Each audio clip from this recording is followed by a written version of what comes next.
I'm calling in the creator to the CEO who crave creating community and cash to create it like a boss. With me, Katrina Julia, as your host, multi-passionate entrepreneur, creator, and CEO who has walked from fear to faith, self-hate to love, corporate to calling, and continues to, with experience in 7+ industries, 7,000+ creators and startups, to creators to Fortune 500 brands, including Google, NBC, Victoria's Secret, and more. If you are ready to create it like never before in faith, wellness, wealth, marketing, business, travel, and more, this is the show for you.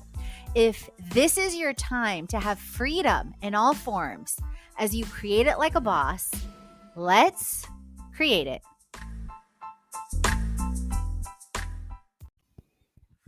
Let's talk about Cyprus. Cyprus, the country, not Cyprus, Texas, for those of you that may have immediately went to that from my past living in Houston, Texas, and growing up in Houston, Texas, and all of that. So I've now been in Cyprus for about 2 weeks, since December 28th, and I am staying here until January 25th, so a couple more weeks. And I shared a couple of months ago on how and why I decided to do full-time travel again, and it really boils down to two large reasons. One, I love to travel, and the adventure, I feel like, ignites my soul and the growth that happens. Two, it is, depending on where you travel and how you travel, it is less expensive to travel now than for me to stay in one place like Atlanta or Florida or California and have a regular apartment to rent or a mortgage. So, just at a glance, my Airbnb for the month in Cyprus, including taxes, utilities, Wi Fi, everything, is a little bit over $1,000 compared to, and my groceries on average are about $30 a week. And I buy in North Cyprus. So, if you don't know, Cyprus is a country as a whole. However, it is divided by essentially UN peacekeeping zone that goes back to the Turkish invasion in the 70s. I'll be talking a lot about this in my top 10 Cyprus guide as well on the blog and the show.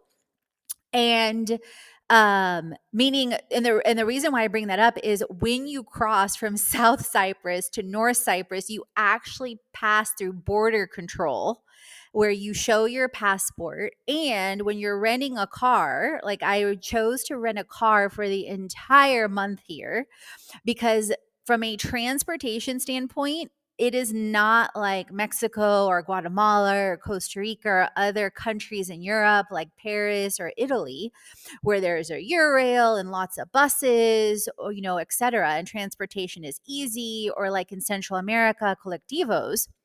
Before I came, I was researching that, in fact, to get around the island, that there's really not a lot of quote unquote public transportation. And if there is, it originates from cities that are, more touristy, like Larnaca or Nicosia, etc. And when I was researching, I found for the entire month a rental car for 300 euros, so about $325. So in comparison for that, it would have been about 70 euros just for me to get a driver from the airport to my Airbnb. So simply that round trip transportation would have been like $150 compared to me having a rental car for the entire month. So let me back up to the Airbnb and the costs, and then I'll get into some interesting stories with Cyprus too that have happened the last couple weeks. So about $1,000 to $1,100, including everything, compared to when I was living in Atlanta last year, this time in an efficiency in Buckhead, Compared to, just to give you point of reference, when I first moved to Atlanta in 2010, I had a 2-bedroom apartment with a garage, wood floors, in a really, really beautiful neighborhood, similar to where like I lived when I was there last year, for $1,065. Okay, 2010. So it wasn't that long ago. Compared to now, or not now, but this time last year, I had an efficiency that was $1,700 a month. So $700 increase, one. Then that's not counting electricity that was on average about $100 a month. So that's $1,800. That's not counting Wi-Fi that was $55. So that's $1,855. And then during the colder seasons with heat, my electricity would of course increase. And that's not including renter's insurance, which, just for rounding sake, let's, round it to $45 a month and say everything for the apartment itself was $1,900. Okay. That's not counting groceries, that when I was in Atlanta last year, the groceries that used to cost me in 2020, say $30, $40, $50, were $100 or more. So just for rounding sake, let's say $100 a week. That's $2,000, $2,100, $2,200, $2,300. Let's assume a 4-week month. That's $2,300.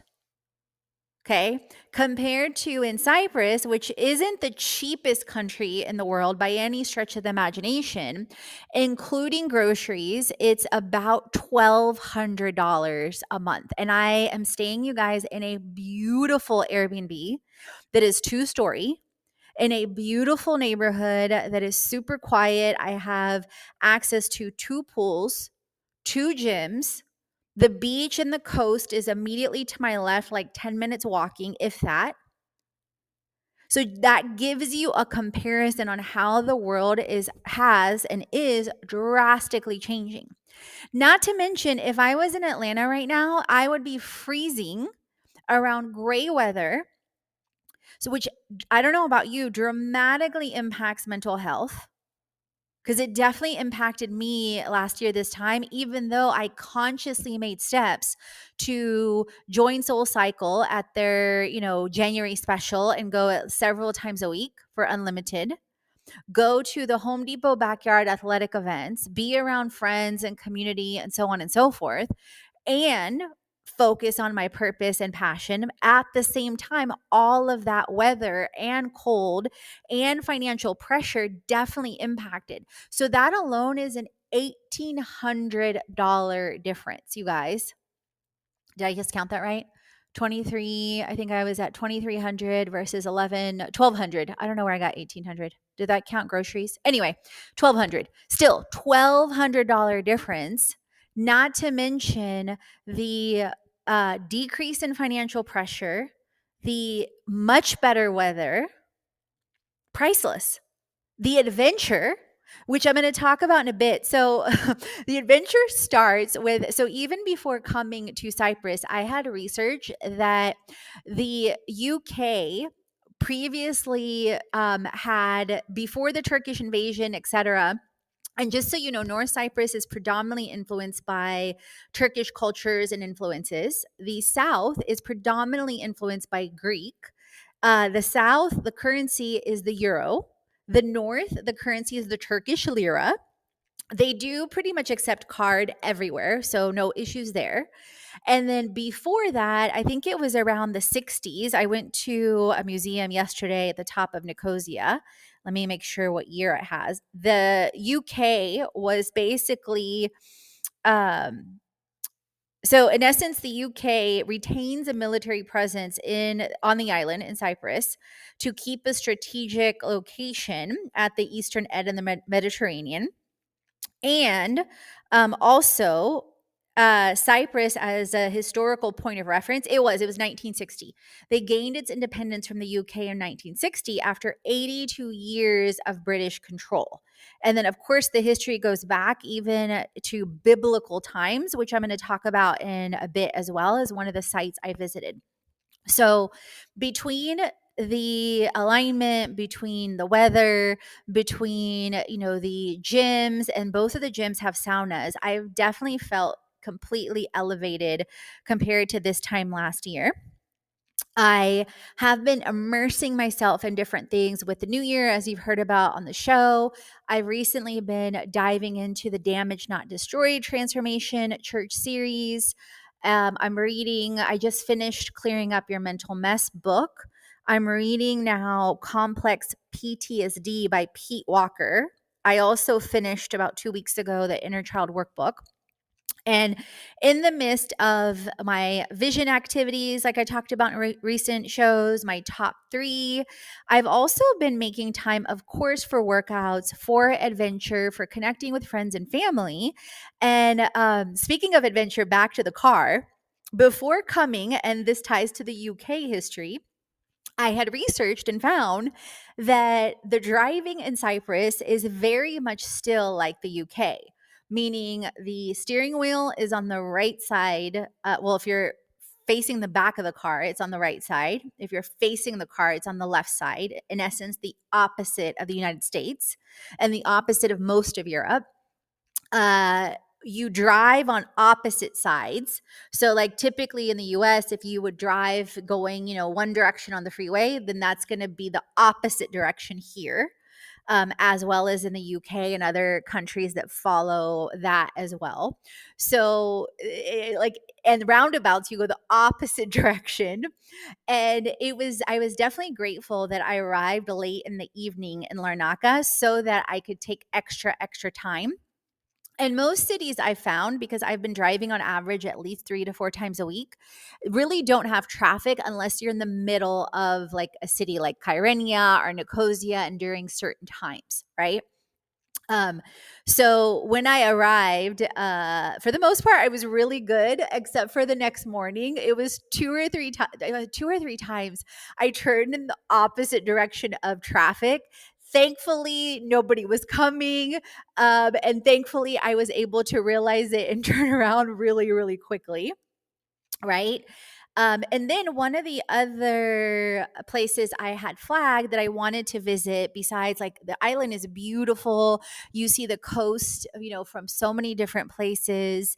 There's so much history with castles and monasteries and biblical history, like Salami ruins, like St. Barnabas's church. Aphrodite's rock, and so many different incredible things that you'll hear me talk about even more in the top 10.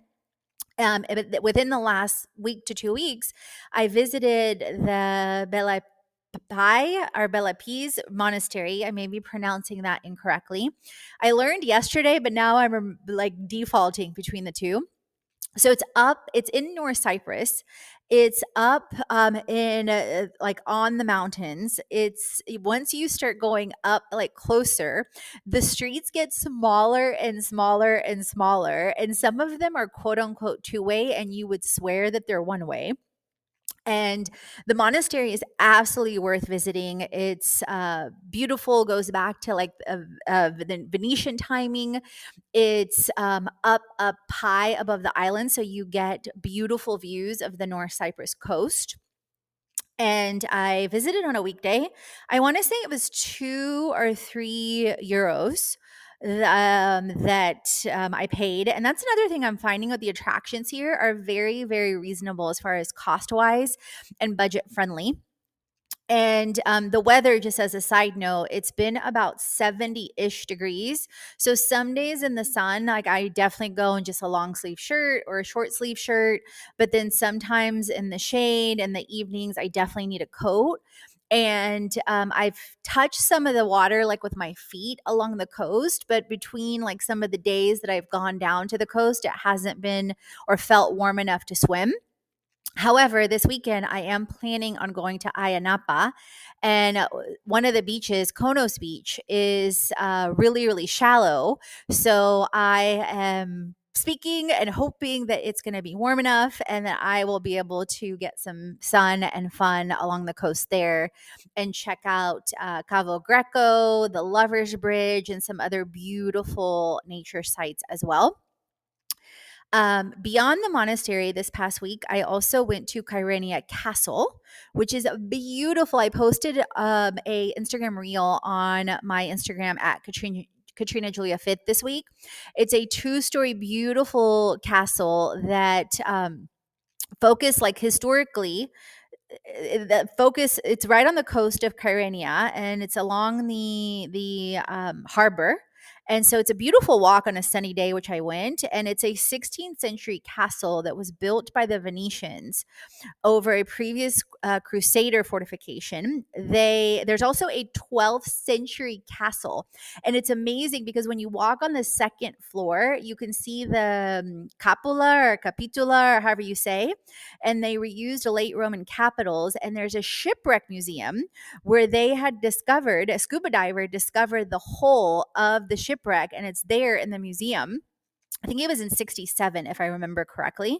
It's absolutely worth a visit. You'll see the beautiful colors of the Cyprus water all around the moat of the castle. There's awesome ships. I'm planning to go back. My mom's coming to visit me in Cyprus and maybe take a boat ride up and down the coast just to do something different.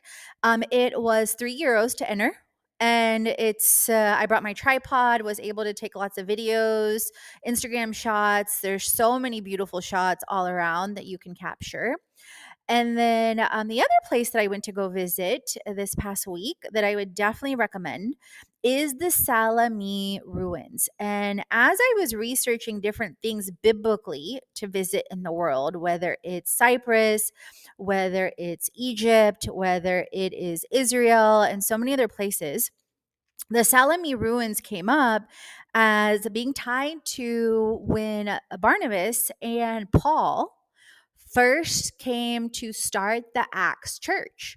And historically, Barnabas is actually said to have been from Cyprus, and he returned to Salami, and that's where they started the Acts church. So, one, I definitely wanted to visit when I was learning and Googling different things. And two, it's so beautiful. The city of Salami is relatively close to Larnaca if you land in there from Kyrenia. I think I drove about an hour and a half. And pro tip, the GPS on Google did not lead me exactly there. It led me actually probably about a mile down the coast.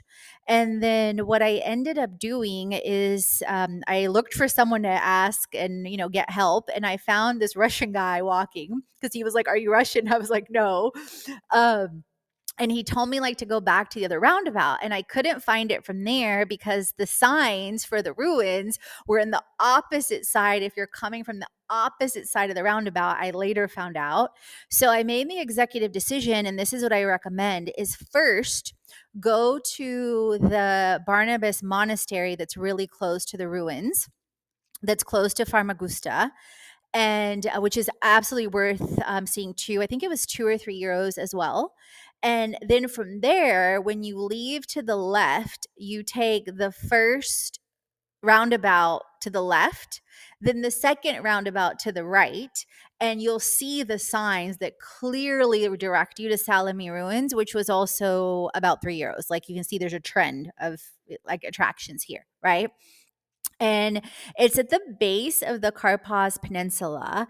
Parts of the ruins are very well kept, like the courtyard is amazing. And one of the pools with the statues around, with the different statues around, is very well preserved versus the other one isn't. And the capital of Cyprus goes back as far as 1100 BC.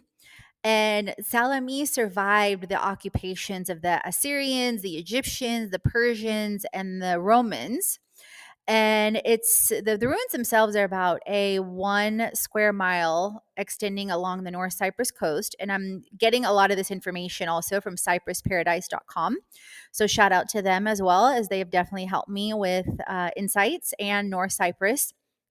And the relics go back to, there was different relics found in gold coins dating from 411 to 374 BC. And it's said that a earthquake destroyed the city in 76 AD, after which the gymnasium with its colonnaded, was built up by Trajan and Hadrian. So there's a lot of also, of course, Greek and Roman history. And there, along when you visit, or if you visit the ruins, you'll find baths, the pools, there's steam baths, and they give you a great map when you come in. And you have different periods that they highlight. And in the guide, they really talk more about the Roman or the Greek periods, and the Christian, it was really pre 400 AD. The Colosseum that's there, so to speak, or the Colosseum. I'm looking for a different word. In any event, the where they held, different battles or different things. I think it's Colosseum. Why am I my brain farting on the word? But in any event, the when you walk through like the grounds, you'll see, of course, along the coast, the water. You'll see the courtyard, the pools, the baths, the amphitheater, as well as in the Coliseum on the edge. And I ended up being there right at around sunset, which I highly recommend. And I think it was like 20 or 30 people as a whole. So those are some tips there. The other thing, if going back to renting a car, if you rent a car, you need to know that when you cross into the north, you have to have liability insurance for the north. And if you land late, I recommend you stay in the south, like in Larnaca or Nicosia, because the insurance company is there different hours depending on the season. Like one of the borders, they were there one of the days that I crossed till 11, and I had just missed them by 30 minutes. Then when I made it to the other border, or no, the first border, they were there till about 8 and I missed them by 30 minutes. Then the other border, the main one, Mitahan, or the middle one in Nicosia, they were there till 11. And by the time I got there, I had missed them as well. So, and then for the month, just to give you a gauge, in the beginning right now of 2024, it's about 35 euros that I paid, and you are able to pay with card. And once you get it that time, then you don't have to have the insurance people to be there, because border control will check your passport at the first stop when you cross the different borders around the country, with the UN and the peacekeeping, etc. Then the second stop, they'll check your insurance certificate. So always make sure to have it. And the other thing in Cyprus that I'm generally noticing as a whole, unless you're really familiar with the country, you're not going to necessarily know if you are going to have to cross the north and south border. For example, I realized the other day, after I was already driving over an hour towards Salami ruins, that, oh my God, I might have to cross a border, and I did not take my passport. And I started digging through my phone to see if I had a snapshot of my passport, which I normally always have a picture of it and my license.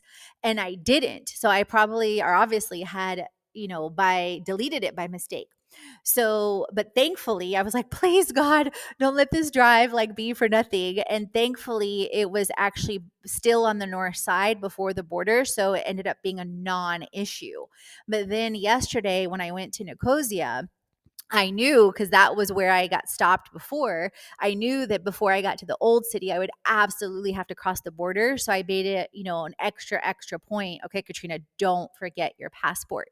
So I say that to say, to make sure, like, just bring your passport with you in general if you travel, if you end up coming to Cyprus and you're traveling around, because you don't know like when or how you'll need it. And then, speaking of the UN and the peacekeeping zone and the green zone, I ended up going to Nicosia yesterday. And it is, in essence, in about the center of Cyprus. And it's a beautiful city. And there's a modern side and the old city. And before going, like, I've mapped out like the kind of the spots and where I want to go in Cyprus, and also on my own and or with my mom when she comes to visit. And it's also the capital and largest city of Cyprus. And it's known also as Lefkosia, which you might see on the road signs, like Lefkosia or Nicosia. And there is a Cyprus museum there, which includes the Aphrodite of Solis statue, the old city 16th century Venetian walls inside the Famagusta, Kyrenia, and Paphos gates. And yesterday when I went, I visited the old city. I visited, let's see if I can pronounce this right, Eiffel Thera Square. Hold on, you guys. Which is beautiful. It's like a park and a center close to. It means literally means Liberty Square. It's the main. It's Eleftheria, if I'm pronouncing it correctly. It means Liberty Square. It's the main square in Nicosia, and I had a great cup of coffee and like this nut and yogurt blend in this small little coffee shop. And there's a beautiful bridge that's part of the Liberty Square as well. And then I walked to a tower, an observatory tower as well, to see the city from up high in Nicosia, which is really close by. Like a lot of the things are within a mile to 2 miles. So I parked the car and ended up walking like around. And parking, I think, was also like 2 or 3 euros, just to give you a point of reference. It was the Shakalis Tower Museum and Observatory. And it's interesting. I ended up meeting a lady named Eva from Bulgaria because I heard her talking on the phone to a friend of hers in Bulgarian. And then so I was like, hey, I'm, telling her in Bulgarian, I'm Bulgarian. And my parents live in Varna and my mom's coming to visit. And her name was Eva. And I was like, my mom's name's Eva. And then this guy, Julian, overheard me talking, and he's from New Zealand. And it turns out he's teaching finance in a university about an hour south of Sofia. And he just moved to Bulgaria about 5 months ago. So that's also the beauty of travel that I love, and just life and being open to possibilities is, you never know how things are going to change, what's going to happen. So in essence, there's some highlights from my travels in Cyprus so far in 2024. And stay tuned for the top 10 Cyprus guide and blog and show that will come up in the next couple of weeks. And if you'd love to travel with me at any point, definitely check out fitlifecreation.com/retreats for all the Creators Go Global experiences and retreats as well. As always, create, transform, and inspire, because you are born to. Leave a review on the show. I would love to shout you out. Drop your Instagram handle, your website, whatever you would love for me to share, and create it. All the chats on faith, wellness, money, marketing, business, and travel, so you create a life and business haven't already. Head on over to the blog, the podcast, and the freebies to jumpstart your transformation. If you're ready to dive into the online courses, the live events, or the retreat, and if you want to create with our community on an even deeper level, definitely check out our internships, our influencer collaborations, management, and brand engagements. Let's create it.